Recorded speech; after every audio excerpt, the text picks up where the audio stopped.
네, 안녕하세요. 주식은 역시 기리기리세 기리십니다. 안녕하세요, 여러분들.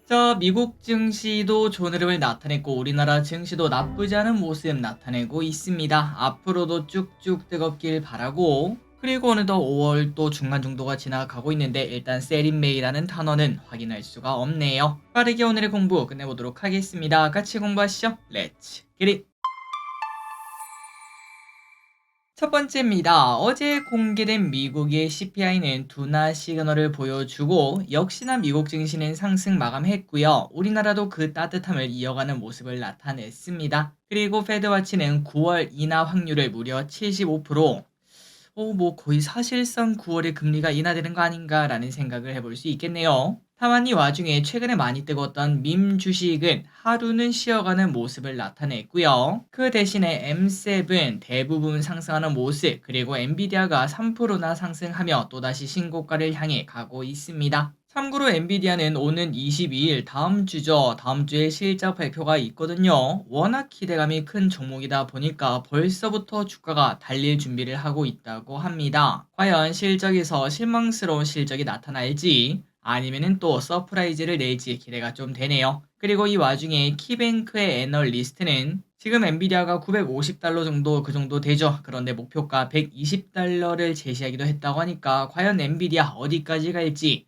만약에 그렇다면 우리나라 삼전, 하이닉스, 한미반도체 등등 그 친구들은 또 어디까지 갈지 고민을 해봐야 될 것 같습니다. 다음입니다. SK하이닉스 난 벌써 신고가 냈어. 3일 전만 하더라도 외국인 기관이 쌍끌이 매수를 하더니 결국은 다 이유가 있었네요. SK하이닉스가 19만원을 넘기며 사상 최고치를 또 경신했습니다. 이렇게 좋은 이유는 미국에서 필반 등 반도체가 좋은 모습을 보여준 영향이겠죠. 하이닉스의 올해 예상퍼는 10 수준, 그리고 내년은 7.5라고 하니까 여기서 한 10% 20% 추가 상승해도 당연히 할 말이 없을 것 같습니다. 이렇게 하이닉스가 좋은 흐름 나타내고 있는데 3전 또 제발 신고가 꼭 냈으면 좋겠네요. 다음입니다. 워렌 버핏이 비밀리에 주식을 샀다고 하는데요. 한번 보도록 하겠습니다. 최근 들어 현금의 중요성을 더욱더 강조하고 있는 워렌 버핏. 그럼에도 비밀리에 산 종목이 있었다고 하는데 바로 작년 3분기부터 샀던 처브라는 기업이라고 합니다. 이 기업이 뭐 하는 기업인가? 바로 보험 관련업이라고 하고, 그리고 보시다시피 주가 흐름은 재미가 없었지만 워렌 버핏이 샀다 이 이야기가 나오자 8%나 급등하는 모습을 시간 외에서 보여줬습니다. 그리고 조금만 산 것도 아니라고 합니다. 비중도 상당히 높다고 하는데요. 버크셔웨이 포트폴리오에서 9위로 단번에 올라설 정도로 크게 매수했고요. 그리고 이걸 봤을 때 조금 뭔가 느끼는 바가 있습니다. 이렇게 대단한 버핏도 아는 종목, 내가 진짜 공부 열심히 하고 내가 이 기업만큼은 확실하게 알고 있다, 그런 기업에만 투자를 하고 있는데, 그런데 제 계좌를 보니까 야, 이게 나는 이 기업에 대해서 도대체 뭘 알고 있는가, 이런 생각이 조금 들기도 하더라고요. 조금 반성을 해봤습니다. 다음입니다. 마이클 버리, 너는 지금 뭘 사고 있니? 조금의 시차가 있긴 하지만 1분기에 마이클 버리는 알파벳 그리고 아마존을 팔고 금 ETF를 사는 모습을 보였다고 합니다. 아시다시피 국제 금값도 최근 신고가 근처에서 머무르는 모습을 나타내다 보니까 이 또한 좋은 투자였다고 말을 해볼 수 있겠죠. 그렇기 때문에 앞으로 금값이 더 올라갈지 한번 보도록 하고, 그리고 원자재가 최근 들어 전부 다 뜨거운 것 같습니다. 오늘 구리가 신고점을 달성했다는 이야기가 나오면서 구리 관련주가 잠시 좋은 흐름 나타냈고, 또한 구리 가격이 이렇게 올라가다 보면은 당연히 대체재가 유망해지지 않겠습니까? 그러다 보니까 알루미늄도 각광받는다는 이야기도 나오고 있으니까 한동안 구리 관련주, 알루미늄 관련주 이 친구들이 어디까지 갈지 한번 볼 필요가 있겠습니다. 다음입니다. HLB 오늘 FDA 심사 결과 발표. 과연 성공할까요? 아니면 실패할까요? HLB의 리보세란이 허가를 앞두고 주가는 위아래 롤러코스터를 타는 모습을 보여주고 있습니다. 장 초반에 10% 넘게 급등하더니 지금 보니까 보합권, 아니 음전하는 모습까지 나타내더라고요. 일단 전망을 봤을 때는 FDA 통과가 가능할 것으로 보인다고 하는데, 만약에 통과가 된다면 국내 최초로 항암 치료제를 FDA 문턱을 넘긴 게 된다고 합니다. 당연히 큰 의미가 있다고 말을 해볼 수 있겠죠. 그래서 과연 결과는 어떻게 될지 아마 내일 아침에는 결과가 나와 있을 것 같은데 한번 보도록 하고, 그리고 주가는 또 어떻게 될지 한번 지켜보도록 하겠습니다. 그리고 여기서 우리가 생각을 해봤을 때 우리가 주식 투자를 할 때 뭐 대박 내는 것도 좀 좋긴 하겠지만 안정적으로 투자하는 게 좋을 수도 있겠죠. 그렇기 때문에 만약에 HLB 요런 기업 당장 내일 무슨 결과 발표를 앞두고 있는 그런 기업에 투자를 한다면은 개인적으로는 그거를 우리가 뭐 장담할 수는 없지 않겠습니까? 우리가 바이오에 대해서 그렇게 잘 아는 것도 아니고 그렇게 잘 안다고 하더라도 FDA 마음을 우리가 어떻게 알겠습니까? 그렇기 때문에 단순히 이건 무조건 될 거야 하고 내가 큰 돈을 넣으면서 도박을 하는 것보다는 HLB 말고 다른 기업에 대체 투자를 하는 게 조금 더 좋지 않나라는 생각을 해봅니다. 뭐 예를 들어 A라는 기업, HLB랑 뭔가 비슷하게 신약을 개발하는 그런 기업이 있다면은 만약에 HLB 성공한다. HLB는 뭐 날아가겠죠. 하지만 그 옆에 있는 친구들도 야, 저 친구도 성공했네. 우리도 할 수 있어. 이렇게 말하면서 걔네가 올라가지 않겠습니까? 수익은 상대적으로 적겠지만 그래도 훈풍을 기대할 수 있는 반면 만약에 요게 실패를 했다. 뭐 그럴 리는 없겠지만 만약에 실패를 하면은 진짜 주가는 쭉 하락하면서 뭐 한가 가니마니 그런 얘기가 나타날 수도 있는데 하지만 그 옆에 있는 기업들은 그렇게 큰 타격이 없을 것 같습니다. 그렇기 때문에 만약에 이제 이러한 기대감을 갖고 투자를 한다면은 큰 비중보다는 조금만 담고 그 주변 기업으로 포트폴리오를 짜보는 것도 나쁘지 않을 것 같습니다. 안전한 투자가 가장 가치가 높기 때문이죠. 다음입니다. 1억 이상 보유한 사람이 8만 명. 아직도 코인 투자를 저는 못하고 있습니다. 맨날 여기까지 떨어지면은 산다. 이렇게 말을 하고 있지만 막상 또 떨어지면은 딴청을 피우면서 아유, 나중에 사도 되지 않을까라는 생각을 한지 벌써 3년째가 되어가고 있는데요. 그런데 놀라운 거는 벌써 1억 넘게 코인을 들고 있는 사람이 저는 아닌데 무려 8.1만 명이나 여기에 들어있다고 합니다. 작년부터 이어진 코인 랠리 기간 동안 무려 1억 이상 보유자가 3배나 증가했다고 하니까 아마도 몇천만 원 들고 있던 사람이 그게 많이 올라서 1억을 돌파했을 경우도 많을 것 같고요. 그리고 새로운 투자자도 많이 늘었다라고도 말을 해볼 수 있겠죠. 다음으로 우리나라에서 전체 코인 투자자는 650만 명으로 상당히 많습니다. 10명 중 1명은 코인을 투자하고 있다라고 말을 해볼 수 있으며 그리고 50만 원 미만 소액 투자자는 416만 명, 나머지 200만 명은 조금 본격적으로 투자한다고 말할 수 있겠습니다. 또한 나이대로 보면은 30대와 40대가 합쳐서 60%에 가깝게 거의 코인 시장은 30대, 40대가 이끌어 나가고 있다는 것도 확인할 수 있네요.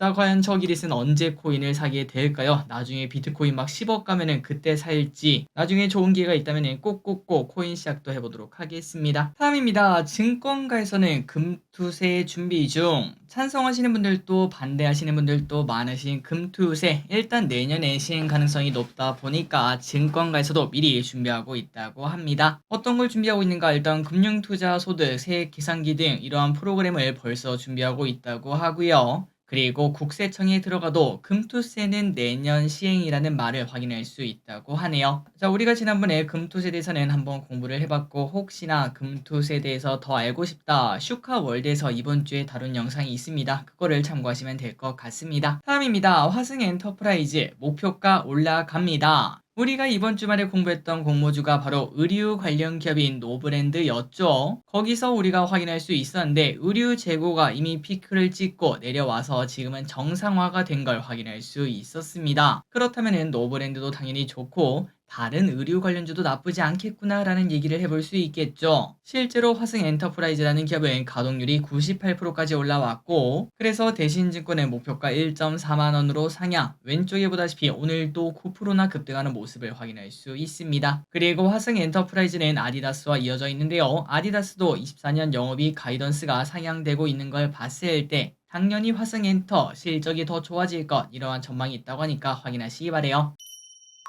다음입니다. 휠러홀딩스 나도 관심 가져저잉. 의류주 하면은 OEM, ODM 업체만 있는 건 아니겠죠. 휠러홀딩스라는 브랜드도 한번 관심을 가져보라고 합니다. SK증권 그런데 아쉽게도 매수 리포트가 아니라 중립 리포트이긴 하지만 목표가 4.5만 원으로 상향 조정을 했다고 하네요. 자, 현재 휠러홀딩스의 1분기 실적은 시장 기대치에 부합을 했다고 합니다. 그리고 휠러 USA, 휠러 코리아가 실적이 좋아지는 모습이 나타나고 있으며 다만 목표가와의 괴리가 그렇게 크지 않고 매수 리포트도 아니다 보니까 일단은 의류주를 본다면은 휠러홀딩스 이 기업보다는 아까 왔던 화승엔터프라이즈 아니면 뭐 영혼무역 등 그런 기업들이 조금 더 유리하지 않을까라는 얘기는 해볼 수 있겠습니다. 다음입니다. 올 여름 덥다고 하네요. 거의 매년 보는 듯한 소식입니다만 올해 여름은 또 덥다고 하며 벌써 에어컨, 선풍기 등의 매출이 증가하고 있다고 합니다. 이마트 냉방 가전 실적을 보면은 작년 대비 30%나 증가하는 모습 나타냈다고 하고요.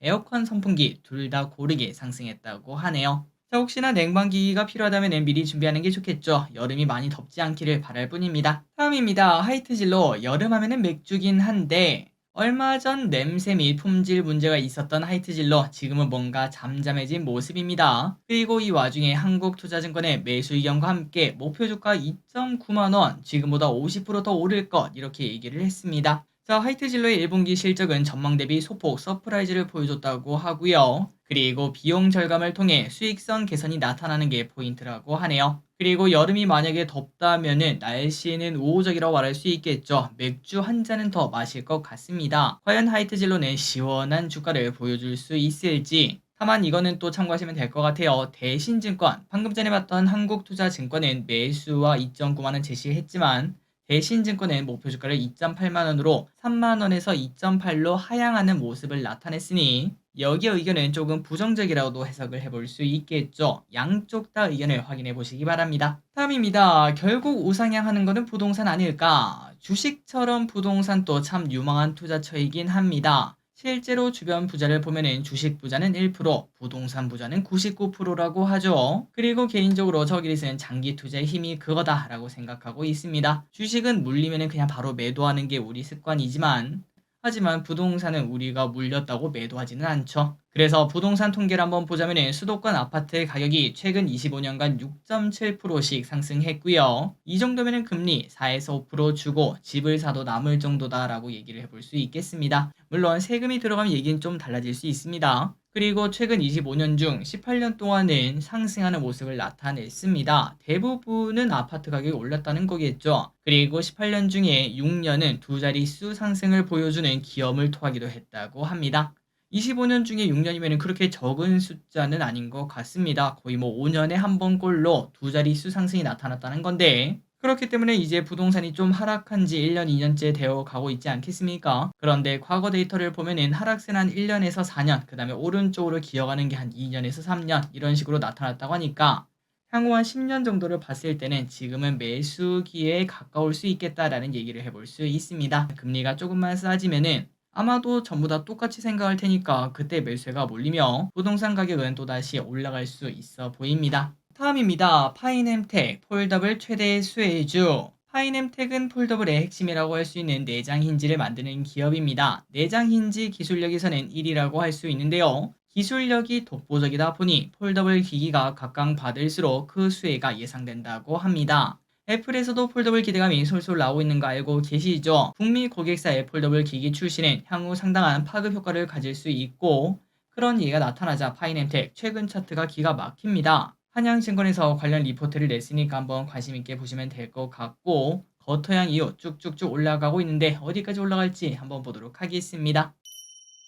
다음입니다. 11차 전기본 초안 곧 발표. 제11차 전력수급 기본계획 초안이 이달 중 발표될 예정인데요. 전기부는 향후 15년 동안 어떻게 전력을 운용할 것인지에 대해 발표하는 정책으로 2년마다 수립 그리고 시행된다고 합니다. 자, 이번 전기본에서 주목할 것은 바로 원전인데요. 당초 계획은 10개의 원전 계속 운전과 신규 원전 2개에서 4개를 건설하고 신재생의 속도를 조절할 것 같다 이런 얘기가 나왔었죠. 그런데 이번 총선으로 여소야대가 되며 신재생에 대한 정책이 확대되고 신규 원전은 2기로 축소될 것이라는 전망이 지배적으로 나오고 있습니다. 에너지 같은 경우는 여러분들이 아시다시피 정책의 영향을 많이 받을 수밖에 없습니다. 어떤 흐름이 나타날지 원전에 대한 이야기가 또 어떻게 나타날지 한번 지켜보도록 하겠습니다. 다음입니다. 요즘 화장품주가 완전 난리가 나고 있는데요. 그런데 K뷰티가 워낙 유행하다 보니까 이제는 국내 브랜드만 유명한 게 아니라 메이드 인 코리아가 찍힌 그 상품도 인기를 끌고 있다고 합니다. 지금 미국에서는 굿 몰큘스, 서울 스콜즈 등 우리나라 제품이 아니라 미국 제품이 인기를 끌고 있다고 하는데요. 이 친구들은 미국의 상표가 맞습니다. 그런데 국내에서 생산되는 제품이라고 하네요. 그러니까 지금 현재 미국 소비자들은 한국 제품뿐만 아니라 메이드 인 코리아 이 단어를 찾아다니는 사람도 있다라고도 충분히 말을 해볼 수 있겠죠.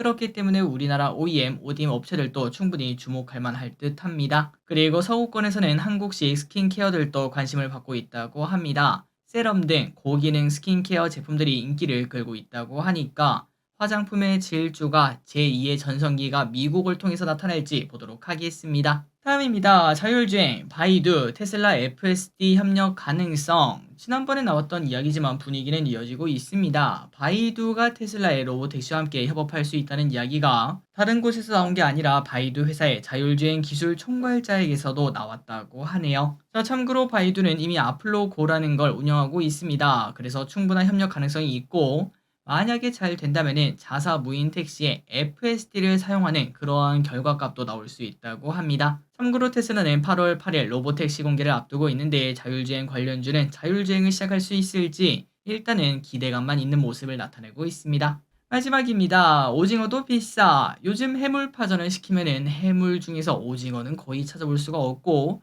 다른 애들로 가득 차 있는 모습을 확인할 수 있습니다. 그 이유는 바로 오징어가 역시나 비싸졌기 때문인데요. 최근 오징어 가격은 어획량 감소로 가격이 많이 올랐다고 합니다. 이 와중에 정부에서는 비축분을 풀면서 수산물 물가를 잡으려고 노력하고 있긴 한데 하지만 그걸로는 당연히 역부족이겠죠.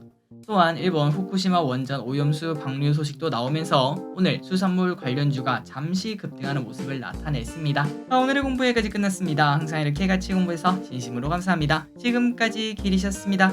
빠이요.